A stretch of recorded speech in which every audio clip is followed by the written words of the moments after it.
linguistic terminology for you. This is going to be hard. Klingon has 3 parts of speech. One of them is called nouns. One of them is called verbs. The other one is called everything else. Okay? And to make a sentence, a normal sentence consists of 3, not a normal sentence, a common kind of sentence consists of 3 parts, which linguists call, or some linguists call, the subject, the doer of the action, the verb, which is the action itself, and the object, the recipient of the action. Okay? So dogs bite people. We say in English, dogs do it. Bite is what they do. People is who gets it. Dogs bite people. In every language, you have to put those 3 elements in some order or other, but they're not necessarily the same as the English order. In some languages, the order matters. In other languages, it doesn't. So in English, it matters. Okay, you can say dogs bite people. You can also say people bite dogs, different meaning. Same words, different meaning. So the order matters. Some languages, it doesn't matter. You can put them in any order at all because you have to have a little suffix on that tells you who's doing what and blah, blah, blah. But even on those languages, you have to still say them in some order or other. You can't say all 3 things at the same time. So they have to come in some order. And in English, it's the subject comes first, then the verb, then the object. If you look around the world at all the languages, now forget that. If you do math, okay, you have 3 elements. They can be combined mathematically in 6 different ways. Subject, object, verb, verb, subject, object, verb, whatever. There's 6 of them, which is 3 factorial. 6. And if you look around the world, you will find languages, representative languages for all 6. But some of the orders are a whole lot more common than others. And among the most common in the world is the one that English happens to have, which is subject and then verb and then object. Among the least common are the ones where the object comes first. So the word order for English, I decided, is going to be object and then verb and then subject, backwards from English. But it's not backwards from English because I wanted it to be backwards from English. It's the order that it is because that's the least common in the world. And therefore, in some sense, the least human. Not to upset anybody whose language really does that. But there's not very many. There's really a handful of languages. If that, there's some argument, where the neutral order is object and then verb and then subject. But for Klingon, it's just fine. Okay? So that's the order of the words.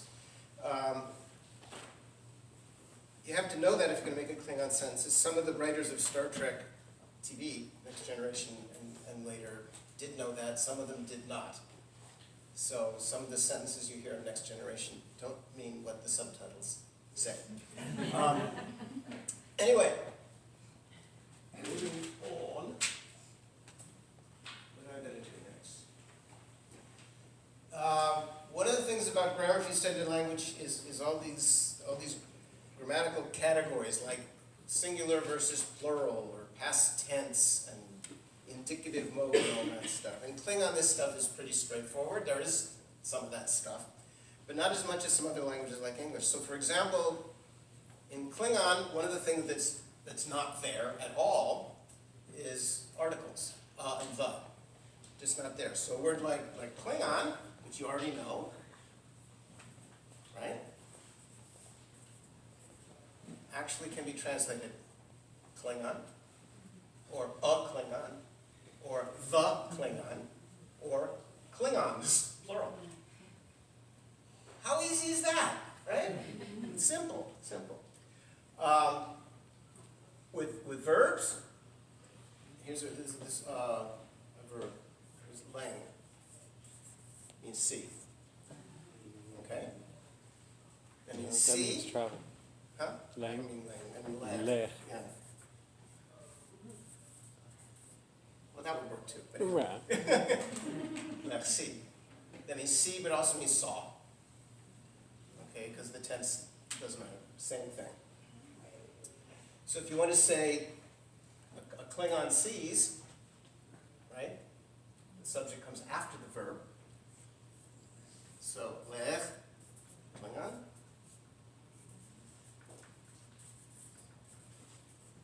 Klingon sees. C plus Klingon sees. That's a Klingon sees, the Klingon sees, Klingons see. A Klingon saw, the Klingon saw, Klingons saw. probably means more stuff too. Okay? Pretty straightforward. Klingon saw what? All right, the object comes first, so yash. Officer. You know, a Klingon sees an officer. The Klingon saw officers. Well, that's not right. But anyway. But you get the idea. Okay. So again, it's pretty simple. Which is not to say you can't express all those things I was just kind of glossing over. Okay, you can, with all kinds of grammatical apparatus, as they say. Extra words or suffixes or stuff like that. If you want to talk about, let's put C back. Okay. If the person doing the seeing is you or me, as opposed to a third person, what they call third person, a Klingon or an officer or something or other. The word for I, okay, in Klingon is jich. Jich. I. Okay, now from what I just said, here's the subject and there's the verb, right? So this means I see. Wrong. Okay. Because in Klingon there's a whole bunch of little prefixes that you stick in front of the verb depending on who's doing what to whom. So now it's not quite as simple as I just said. Okay, so if I see, that's jilech. Jilech, I see. And you could have this or not. Okay, it doesn't make any difference whether you have the jib. I see. Okay. You see is big. Lech. And you could have the word for you there if you want, but you don't need it. Bilech. Okay. There's a whole bunch of these prefixes, and again, because of time, I'm not going to go through all this jazz, but there's a whole bunch of prefixes that you have to do. Now, if I see the officer, it's not J anymore. Okay, it's the officer. See. Okay, I see the officer is not Yash Jilech, because you only say J if there's no object in the sentence. You say Yash. Vid. Like, this means I do something to him or her. Or them. Yash Vilech. Same thing with you. You, it's da. Dash, ya. No, dash, daler. You see the officer. You don't say this one. There's a whole bunch of those that arrange themselves in a very neat grid that works perfectly and symmetrically, except for when it doesn't. Okay, you think, all right, I've got the pattern here. No, because plural gets involved. It louses the whole thing up. So despite saying, as easy as can be, it's not quite that easy. It goes on. Now to build up a word, okay, all the words are not just little one-syllable things. First of all, some verbs, or nouns anyway, can be 2 syllables, occasionally 3. Verbs, with very, very few exceptions, are only 1 syllable long. But you just don't go around saying, the Klingon or Klingon sees the officers, right? There's all kinds of other stuff going on. And the way you get all that stuff is by adding suffixes to the noun or to the verb. So notions like plural. Okay, I just said that the Klingon can be either Klingon or Klingons. Okay, but if you want to be explicit, you can. So Klingon, is Klingon?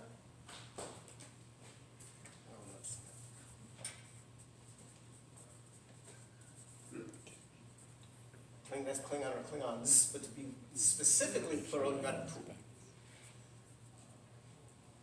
Your TLH is THL. Yeah. You did it twice in a row.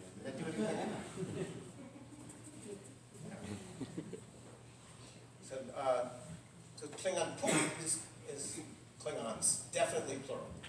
So you can be explicit if you want. And you can add some other things here besides plural suffixes. You could add suffixes that have something to do with size or importance. So Klingon, spelled correctly. You can add Klingon. Means big, but it doesn't necessarily mean big in size, although it can. It means big in importance or something like that. So, big deal, Klingon. Klingon or like the best example of a Klingon is Klingon okay? And after that, you add there's a bunch of them. Okay, if it's a little one, instead of it's Chom. Klingon Chom is a little Klingon, okay? Or a less important Klingon or something like that. A lot of them, Klingon Chom Pu. Do that. So there's a whole bunch of, not a whole bunch, there's only 5, I think, classes of noun suffixes that you can add to the thing to create different meanings. Some of them mean things like to tell you how sure you are that it's really a Klingon. It could be definitely a Klingon or apparently a Klingon. You do that by adding these little things. The suffixes have to go in a particular order. Okay, so you cannot say Klingon Pup Home. Okay, it has to be in that order all the time. With verbs, it's the same kind of deal, but there's more of them, more suffixes. There could be 9 different things following the verb. Some of them are straightforward. So here's like, lech again, see, lech means lech by itself is he, she's, or he sees or she sees. Okay, lech he or she sees him or herself. Okay. You can add stuff for what else? All these different classes. For need, necessity, which causes apparently a controversy at the moment, which is nish. That means he or she needs to see him or herself. Okay. There's other things too. You could also get into a little grammatical thing. You can add like dit, which means when he or she needs to see him or herself. Okay? It is all done by suffixes, so sometimes the Klingon words get longer and longer and longer. So what an English sentence might be, 5, 6, 7, 8 words, in Klingon might be 1 or 2. Because all those stuff that we put in English in little words, we pack into Klingon within the verb or within the noun, or something like that. You don't need to know anything else to speak Klingon except for what I just told you, right? You're ready to walk out of the room and do it. There's a bunch more suffixes, obviously, than those. But that's the basic system. There's all kinds of other things, obviously, stuff that we're not talking about. But these are the basic. This is the basic way to make a word in Klingon. This is the basic way to say all the sounds. So you can do all that stuff easily enough. And the evidence that you can do it easily enough is because there's people around this room right now who could, and I'm not going to attempt to do it, but could stand here and carry on a conversation in Klingon without sweating for a second. Do it just fine. It happens. I've been at occasions where there's simultaneous translation going on. Someone is speaking Klingon and someone else is translating into English. You can do it. It works. When I made all this stuff up, I didn't know that was going to happen. I really didn't, because when I made it up originally, the task was make up Klingon phrases for the actors to say that mean this. Here's the script. There's 20 lines or whatever it is. That's it. So when I originally started working out the language, I made this basic framework, okay, but didn't plug in all the different things I could have. I only plugged in what was needed for those 20 lines, or whatever it was. So all the different kinds of pronouns that I was talking about very, very quickly here, but I and you, and I did it to you, and you did it to them, and all that stuff. There was a chart, but it was not all filled in because I didn't need it. It didn't come up in the script, and stuff like that. So it grew and grew as more and more sentences came. And when I was, as I said, when I was doing it originally, I said, well, there's these lines. and it works as a language, there's a system, or the beginnings of a system, or something like that. I thought, well, that's it. You know, I made up the lines, the actors said more or less what I told them to say. And the language changed a bit as a result, and I went home, and that was all. And I honestly and truly thought that was the end of it. Until during the movie-making process, because for Star Trek 3, which is when I started, I was on the set. When you hear somebody say something in Klingon in Star Trek 3, I'd say 90% of the time I'm just out of the frame. Okay? There's sometimes I wasn't there at all, but most of the time I'm just out of the frame. So I was there for a while, and when you make a movie, as you probably know, mostly what you do, unless you're the director, is sit around and do nothing. You wait, and you wait, and you wait, and then you go do whatever it is, and then you wait, and you wait, and you wait. And in all this waiting around time, people would come up to me, the crew would come up to me, not the Enterprise crew, but the crew of the movie people would come up to me and say, "You're the language guy." You know, yeah, and they'd say something in Klingon. And I'd say, "What do you want me to say?" They'd say, "Hi, how are you?" I'd say, "A Klingon would never say that." And they laughed in one way, so I got tired of that answer, so I made up a, "Hi, how are you?" kind of thing, which is nuknech, means what do you want. But then I realized after this kept happening a lot, not because "Hi, how are you?" but just the general discussion about the language, is these guys were very interested, and I thought, well, they're interested in it. Then there's these other people that I'd heard about but didn't have any direct connection with yet, called Star Trek fans. So they might be interested in it too.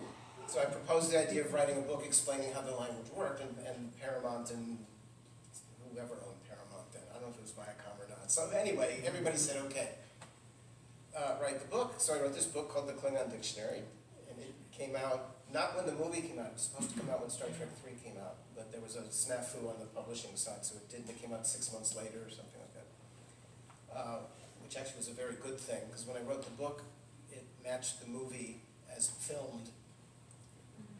After I finished the book, but before it came out, they did post-production and added lines, took lines out, changed subtitles, all kinds of things. So if the book came out when it was supposed to, it would not match the movie, which means people would look and say, "This is garbage. You know, this has nothing to do with anything." Because of the delay, I was able to revise the book, so it did match the movie when it came out. And when that happened, I said, well, the book, I hope, sells, because when you write a book, you hope that's going to happen. And it did. It sold okay. Not great, but it sold okay. But then it was reissued a few years later after Star Trek 6 came out. Not because of Star Trek 6, but just chronologically. And it incorporated a little bit of new stuff. And that one took off for some reason. A lot of people bought it, and that's when the Klingon-speaking community started building before that, but that's when it really started building a lot. And I think that the reason for that was not so much how nifty all this stuff was that I just showed you, okay? But because of two things, the key one being Star Trek, and the second one being the internet, because the internet was getting going at the same time, so people could find each other in ways that they couldn't before, and communities developed online and then in person, and so on. And speakers started happening, which again, I wouldn't have thought about at all, because all I was concerned about is, can the actor really say, you know, that's what it is. I'm told I'm supposed to stop, but if anyone has any questions about anything, yeah. Recently, Klingon was on an episode of The Big Bang Theory. Were you involved in that at all? No, but he was. That was me. Yes, that was good Klingon. The Big Bang Theory has been speaking Klingon probably since the very, very beginning. You know, a word here or a phrase there. The pronunciation of the various Big Bang guys, those four guys, is, I would say, variable. The one who speaks it the most is Sheldon. He speaks it the most. You see that? Yeah. No, I've been involved in some other non-Star Trek TV shows, but not that particular one. When the script was created for the actors to learn or portray, was Klingon written in Klingon, or was it phonetically written for them to learn? It was written phonetically in this weird system that I've been using just now. And as I say, I used the capital letters as a cue to the actors to say, okay, this is funny, not like what it normally is in English. It's a reminder. Okay? And I got so used to it that when I wrote the dictionary, I just kept it, okay? Even though it's insane. There's no reason to do that. There's no reason to have the capital letters. Having a lowercase q and an uppercase q mean two different things, okay? It's just driving everyone bonkers, okay? Because you can't do anything in all caps, right? So it's just silly. And I got a letter shortly after the dictionary came out. Because before the dictionary came out, no one had any idea how to write it. Only the actors saw it. But when the dictionary came out, people saw, I got a letter I remember from somebody who said, why are you doing this thing with uppercase and lowercase? That doesn't make any sense. Instead of writing a capital H, you should write an X. And instead of writing a Q, write a K. And it's just explain what it means. Instead of a capital Q, do this. And this guy was absolutely correct. Absolutely correct. Tough.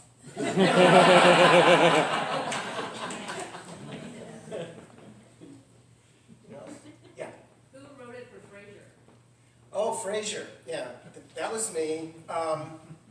There was an episode of Frasier a bunch of years ago where Frasier's son is going to be bar mitzvah, and Frasier wants to give a little talk in Hebrew at the bar mitzvah, and he doesn't know Hebrew. So he goes to a guy at the radio station where he works named Noel, and Noel does know Hebrew, and asks Noel to translate this little, very touching actually, tribute to his son into Hebrew. And Noel says he'll do that if Frasier will do a favor for him. And what Frasier's supposed to do is go to some Star Trek convention in Seattle and get Scott Bakula's autograph. And Frasier says to Noel, why don't you do it? And Noel says, well, there's a restraining order. Anyway, so Frasier says he'll do it, all right? But something happens, and he never gets to the convention. Well, he does, but it's too late, and Scott Bakula is gone. So he tells Noel, and Noel is furious, because he didn't get the autograph of Scott Bakula, because that would have completed the set of something. So he vows revenge on Frasier. And what he does is he translates the little tribute into Klingon rather than into Hebrew. But Frasier doesn't know this. So Frasier's up there at the bar mitzvah, and the rabbi says, and now Frasier's going to give a little tribute to his son in Hebrew. And Frasier reads this stuff in Klingon, and everyone's going, what? What is that? And there's a kid sitting there, one of Frasier's son's friends, who says, what was the kid's name? I can't remember. Berman. Huh? Berman. Is the kid in the audience, yeah, but Frasier's son is named, whatever it is. Franklin. Frederick, right. But this kid named Berman, which is an in-joke if you know Star Trek, says, Frederick's dad is talking Klingon, you know. Oh, he's so embarrassed, so embarrassed, so embarrassed. And the Klingon that Frasier says, okay, was me. I mean, they sent me this tribute, and I translated it into Klingon and sent it to them. And I said, if you want me to, I'll talk to the producer or talk to Kelsey Grammer and go through the pronunciation of that. And they said, no, thank you. So I didn't do that. So I never heard it until it was on TV. And I'm listening to it. And, and I wrote it out 3 different